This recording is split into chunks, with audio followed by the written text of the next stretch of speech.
Karibu watazamaji wa Abudin 254. Sikiza video hii kwa makini hadi mwisho, kisha ujue ni kwa nini Waislamu wanasema lazima Samia Suluhu ajiuzulu. Assalamu alaikum warahmatullahi wabarakatuh. Karibuni tena katika channel yetu ya Abudin.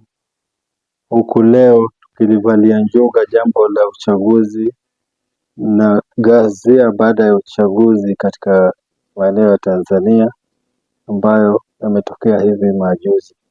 Mwanzo tutaanza kwa kuelezea kiini cha matatizo yaliyotokea ambayo yamesababisha hali ya sintofahamu katika taifa la Tanzania. Mwanzo tutaonyesha kilio cha haki ambacho watu wamelalamika, watu wameteta, na tujiulize, je, ni kweli imetokea mambo haya au ni kuwekelewa mambo? Ikawa Tanzania inawekewa kwamba iko na hali ya utovu wa usalama, lakini hali iko sawasawa. Tumsikize ndugu yetu Gwajima, kisha tutawasikiza na wengine, kisha tuje kuchambua jambo hili tuelewe ni vipi au ni lipi lililotokea katika hali hii nzima ya shida, na tujue ni kwa nini tunasema kwamba ni vyema Suluhu Hassan ajiuzulu na ni makosa gani ambayo yanafanya tuseme kwamba ajiuzulu. Simameni, stand up. Stand for our country. Nchi yetu ni watoto wenu. Nchi yetu ni wajukuu wenu. Nchi yetu ni mama mdogo, mama mkubwa, shangazi. Wanadamu wote ni ndugu. Narudia tena, wanadamu wote ni ndugu. We are all from the same family. Pengine kwa sababu ya muda mwingi umepita tunasahau, lakini asili yetu wote ni kutoka kwa Adam na Eva. Sisi wanadamu wote ni ndugu. Akitekwa mama itakuuma sana. Akitekwa dada itakuuma sana. Akitekwa mwanao itakuuma sana. Leo haikuumi kwa sababu unahisi hao si ndugu zako. Sisi sote ni ndugu. Na watekaji wamefika mahali ambapo wana ujasiri. Nikamsikiliza mkurugenzi wa Jamii Forum Mero, anasikika anasema kwamba yeye alipigiwa simu. Akaambiwa na mtu, bwana, tutakuteka, tutakuua na Watanzania watakulilia kwa siku 3 afu baadaye watasahau. Yaani mtekaji ana ujasiri wa kukupigia simu na kukwambia, bwana, tutakuchukua, alafu Watanzania watalia siku 3 watakusahau. Anakupigia simu. Ndugu zangu, we must wake up. Huu utekaji tunauresist kwa nguvu zote. Mimi binafsi na uresist leo, kesho, wiki ijayo. No, it can't happen in our country. Jambo hili lazima likataliwe. Hatukuliona kule nyuma. Hii ni dharau iliyopindukia kwa mtekaji kukupigia simu na kukutisha. Leo watu wengi wamekimbia nchi. Mwanamapinduzi askofu wetu hayupo, wamekimbia. Sikiza nikwambie, kina Mwakipesile wamekimbia, wengi wamekimbia, wako nje. Wengine siwezi kuwataja kwa sababu ya hadhi zao. Maaskofu wa madhehebu makubwa kabisa wamekimbia nchi kwa sababu tu ya kusema sema. Sikiza niwaambie, at least mimi ni kiongozi wa taasisi. Unapokuwa kiongozi, watu wote hawawezi kukubaliana wewe. Hata kwenye taasisi zetu za kimungu kabisa, ni kanisani au ni msikitini, si watu wote watakubaliana na wewe, na pamoja na kwamba ni waumini wako, wa kukusema sema wapo. Wengine watakusema kwa sababu za uongo, zitakuuma. Kama kiongozi lazima uwe na courage ya kumeza hayo maneno. Ukiwaua wote utamtawala nani? Ukiwateka wote utamtawala nani? Itakuwaje baada ya hapo? Unaweza kuwateka ukashinda uchaguzi. Baada ya kushinda uchaguzi, kila uliyemteka ana mdogo wake, ana mjomba wake, ana shangazi yake, ana kaka yake, ana ndugu yake. Baadaye nchi itakuwa kwenye uchungu ambayo itakuwa ni ngumu sana kuiganga. Amkeni. Nasema tena, this is a last wake up call. Hii ni kengele ya mwisho ya kuamsha kwamba amkeni, tutapoteza nchi. Kataa utekaji, disappearance of persons. Kwa mimi siamini kabisa kama kwa vyombo havifahamu, lakini vyombo tangu mwanzo nimesema sio vyombo, lakini kuna kitu fulani ambako huwezi kugusa, kwa sababu kuna watu wengine wanapotekwa wanakuja wanaelezea. Kwa mfano kuna huyo bwana aliyetekwa yule Satifa nafikiri, ambaye alipelekwa anasema mpaka Katavi, pigwa risasi akaachwa kule mahali. Aliporudi anaelezea kabisa, nilichukuliwa Dar es Salaam nikapelekwa hapa, anaelezea. Kwa hiyo haiwezekani kwamba watekaji hawa hawafahamiki kabisa. No, wanafahamika. Lakini kwa nini hakuna desperate means za kuwapata? Why? Mtu anaweza kunijibu kwa unafiki, akanijibu asema wewe Gwajima bwana, hawa watekaji unasema wanafahamika, basi tuambie ni kina nani. Ndugu yangu, Mo alitekwa pale Korosham wakati ule. Mimi nilipiga kelele, rudisha Mo. Kama unabisha nenda kwenye YouTube. Nilisema mrudisheni Mo. Na wakati rais alikuwa Magufuli, whether yeyote, utekaji haukubaliki anytime. Wakati kina Roma Mkatoliki wanatekwa, mimi nilipiga kelele. Wakati utekaji ulikuwa umeshamili, nilipiga kelele. Tangu wakati wa Magufuli na wakati huu sikubali utekaji. Kwa mambo mema ambayo mtu anafanya anatakiwa asifiwe, kwa mambo maovu anayofanya anatakiwa akemee bila kujali yeye ni nani. Tanzania ni yetu sote. It does not belong to a single entity. It belongs to all of us. Tanzania ni yetu sote, si mali ya mtu mmoja, ni mali ya Watanzania wote. Siasa huja na kuondoka, na wanasiasa huja na kuondoka, lakini Tanzania inadumu vizazi hadi vizazi. Lazima tuilinde nchi yetu. Ndiyo maana mimi nasema kabisa kuna kikundi kanakoshughulika na utekaji. Sio vyombo. Mimi na hakika si vyombo. Kuna kikundi kanakoshughulika na utekaji. Na ninapoongea sasa hivi kikundi haka kanakasirika kweli. Huyu Gwajima mbona hajatekwa yeye? Huyu Gwajima unasikia, huyu kaondoka, yule kaondoka. Watu wanakwisha nchi na tuko kimya. Msiba ukiwa kwa jirani yako, utakuwa na ujasiri wa kwenda kuandika kwenye daftari na changia. Siku utakapopatwa na msiba, huwezi fungua macho yako. Wake up. What is happening on your neighbor, it will soon happen in your house. Kinachotokea kwa jirani yako kitatokea kwako. Ni muhimu sana. Kwa hiyo mimi nasema kabisa, narudia tena, nielewe emphasis yangu. Mimi I speak a problem and I suggest a solution. Tumemsikia Gwajima alivyosema na si yeye peke yake, kwamba kuna wengi ambao wameteta. Kuna Ruaga Mpina ambaye pia ameteta. Kuna yule mgombea ambaye ni mkubwa Tundu Lissu pia ameteta. Kuna raia wengi ambao, kuna Heche na kadhalika ambao wameteta. Je, watu hawa sauti zao zote ni upuzi? Je, tujiulize, Samia Suluhu Hassan ni mtu ambaye ni msafi au ni kujitia msafi wakati yeye mwenyewe anavuruga amani katika wananchi wa nchi ya Tanzania? Mimi ni posti kama kioo cha jamii. Tofautisha ya kumposti rais na kuposti uonevu wanaofanywa wananchi ni vitu viwili tofauti. Mimi sio mnafiki. Afu mimi siwezi kuona kitu kibaya nikakikalia macho, yani kakalikalia kimya. No, siwezi kukaa kimya hata siku hii. Kwa hiyo tofautisha, utofauti wa kuposti na utofauti wa kukaa kimya kitendo kibaya kinachofanyika kwa wananchi. Mimi sio mwanasiasa, mimi sina chama na sitaki. Understand? Kwa hiyo nitaposti ninachokiona kina haki ya kupostiwa.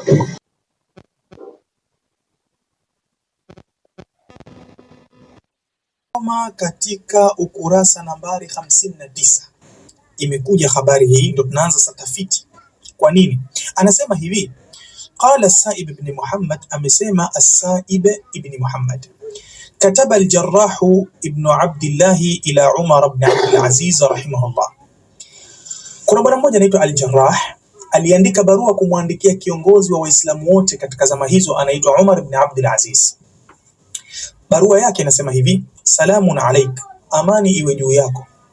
Amma ba'du, ama baada ya hayo, fa inna ahla Khurasana, hakika watu wa mji wa Khurasan, qaumun qad sa'at ra'iyatu, ni watu ambao tabia zao, ule uraia wao, maamiliano yao na kiongozi wao yamekuwa mabaya.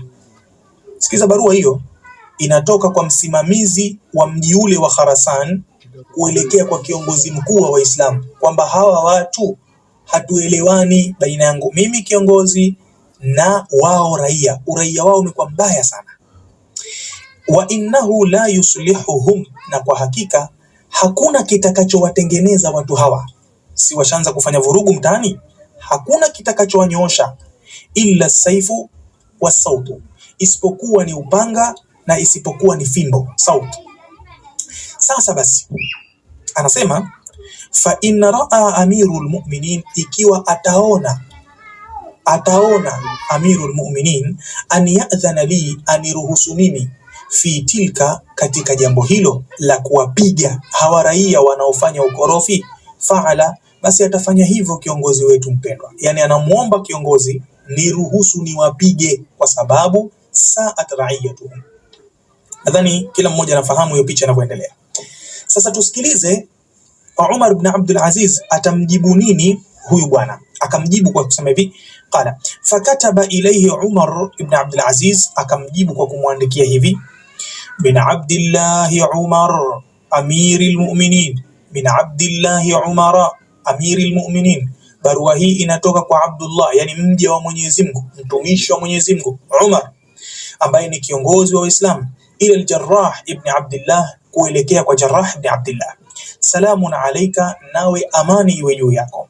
Amma ba'du, ama baada ya hayo, faqad balaghani kitabuka, mimi kwa hakika imenifikia barua yako. Tadhkuru, wewe unataja katika barua hiyo, anna ahla Khurasana, kwamba watu wa mji wa Khurasan, qad sa'at ra'iyatuhum, tabia zao, maamiliano yao na kiongozi wao ambaye wewe yamekuwa mabaya, wanafanya vurugu kwa kiongozi wao, ndio maana yake, hawaamiliani na kiongozi vizuri. Wa annahu la yuslihuhum illa sayfu was-saut, na kwamba hakuna kitakachowanyoosha hawa raia na kuwatengeneza isipokuwa ni fimbo na isipokuwa ni upanga tu. Watasaluni, na wewe sasa unaniomba mimi, an adhana laka, ni kuruhusu wewe ufanye hivyo, wapige raia. Sikiliza majawabu ya Amirul Mu'minin.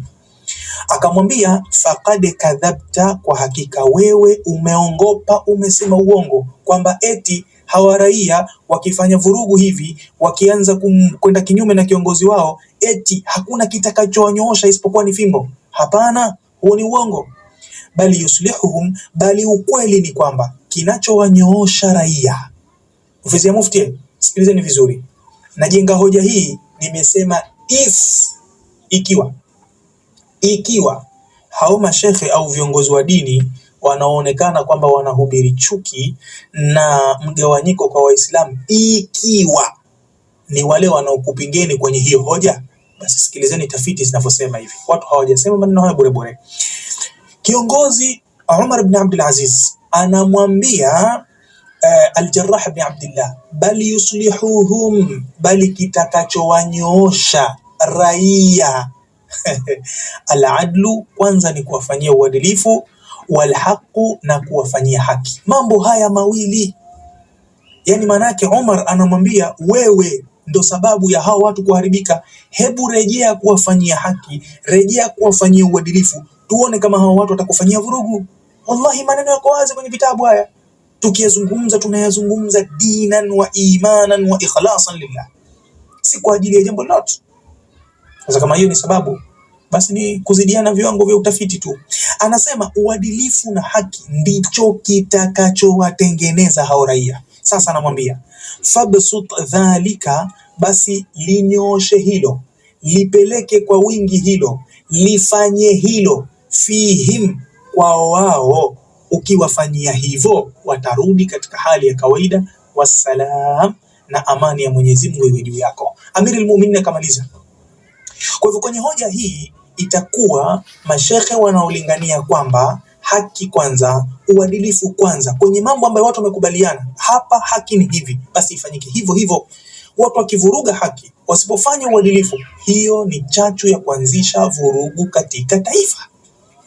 Kwa hoja za kidini, kurasa nambari 220 kama unavyoonekana hapa, na hapa ni kwenye kipengele cha al-adlu, uadilifu. Anasema mwenye kitabu, min fawaidil adli, miongoni mwa faida za uadilifu. Nini maana yake? Maana yake ukifanya uadilifu faida zake ni hizi, tena hizi ni miongoni. Hebu tusikilizane vizuri. Faida ya kwanza anasema miongoni mwa faida za uadilifu, al-amnu li sahibihi, yule anayefanya uadilifu anapata amani. Oho, kumbe amani ni tunda, faida ya uadilifu, sio? Ni hivyo. Ukifanya uadilifu, we mwenyewe unapata amani kwenye nafsi yako, fi dunia wal akhira, katika dunia na akhira. Ndipo tukawaambia, shaurini tume za uchaguzi zilizopewa mamlaka kusimamia uchaguzi, kaeni nao waambieni, nyinyi ndio mmebeba dhamana ya amani ya nchi hii. Mkifanya uadilifu na haki, uchaguzi ukienda kwa uwazi, hapigwi mtu hata kofi. Tunaamini hivyo.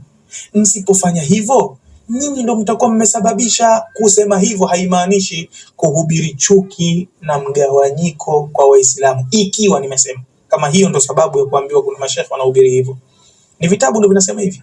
Wao wenyewe wale watu wa tume uchaguzi wakimaliza uchaguzi watakuwa na amani, wanatembea mitaani vizuri, lakini wao wenyewe watakosa amani, itabidi walindwe, wengine mpaka wanakufa wanalindwa. Kwa nini? Kwa sababu walivuruga baadhi ya chaguzi za watu duniani huko. Kwa hivyo nukta hii inasema ukitaka amani katika dunia na akhera, basi wewe kwanza fanya nini? Fanya uchaguzi, fanya uadilifu. Kisha nukta ya pili anasema dawamul mulki wa adamu zawalihi, kudumu kwa ufalme na kuto kuondoka ufalme. Kudumu kwa utawala utadumu na hautaondoka, na watu watakuwa wanalia kwa uchungu utawala huo unapoondoka, ambao ni utawala wa uadilifu. Ukiona watu wanapiga kelele wanataka kuondosha utawala, jua kwamba kuna kitu kinaitwa haki na uadilifu kimekosekana, kwa mujibu wa tafiti za kielimu na vitabu vya dini. Hiyo ni asilimia kubwa. Kudumu kwa ufalme na kuto kuondoka ufalme, faida hiyo ni faida ya uadilifu. Nitastop hapa kidogo katika kitabu hiki ili kuichangia pointi hii. Nitatoka kidogo, nitakwenda kwenye kitabu kinachoitwa Majmu'ul Fatawa cha Sheikhul Islam Ibn Taymiyyah. Kitabu hiki ni volume number 28, ukurasa nambari 146. Anasema hivi, wa umuru nasi tastaqimu fi dunya, na mambo ya watu yatanyooka katika dunia.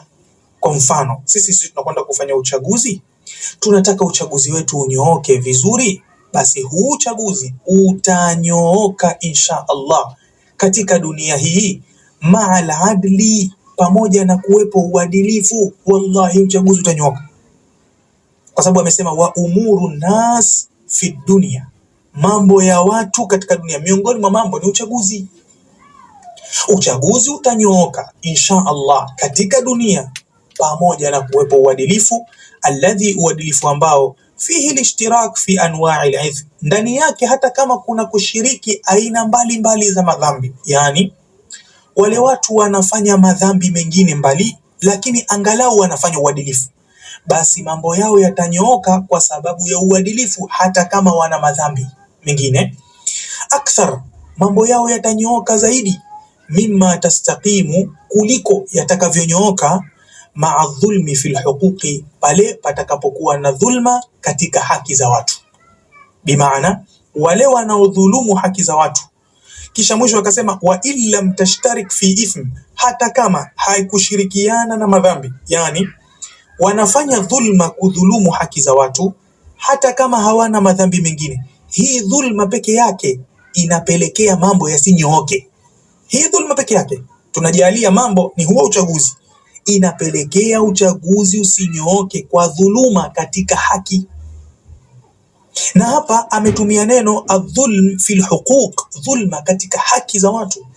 Ni neno pana sana kitaalamu, na miongoni mwa haki tulizokubaliana sisi ni kila baada ya miaka mitano raia wachague kiongozi atakayeongoza nchi ile, ni haki yao. Sasa vipi raia watadhulumika? Pale wanapomchagua kiongozi kisha matokeo yale ya uchaguzi wao yakabadilika, tahamaki wanashtukizia katangazwa kiongozi mwingine, utavuruga mambo. Hii ni jambo la haramu kisheria, halikubaliki katika sheria ya Uislamu, na ofisi yetu ya Mufti ndio ilitakiwa isimamie kusomesha watu hivi mpaka watu waelewe ni haramu kuwabadilishia watu matokeo ambao ni haki yao ya kikatiba. Wakapige kura kuchagua kiongozi, washamchagua huyu, mara wanastukizia kiongozi ni huyu, vurugu tupu. Hilo ni jambo haramun fi shari'ati al-Islam, na ushahidi wa hayo nitaondoka hapa kwenye kitabu kidogo, nitaingia kwenye kitabu kingine kinaitwa Al-Intikhabat wa Ahkamuha fi Fiqhi al-Islam. Kidogo naingia huko. Kitabu hiki ukisoma katika ukurasa.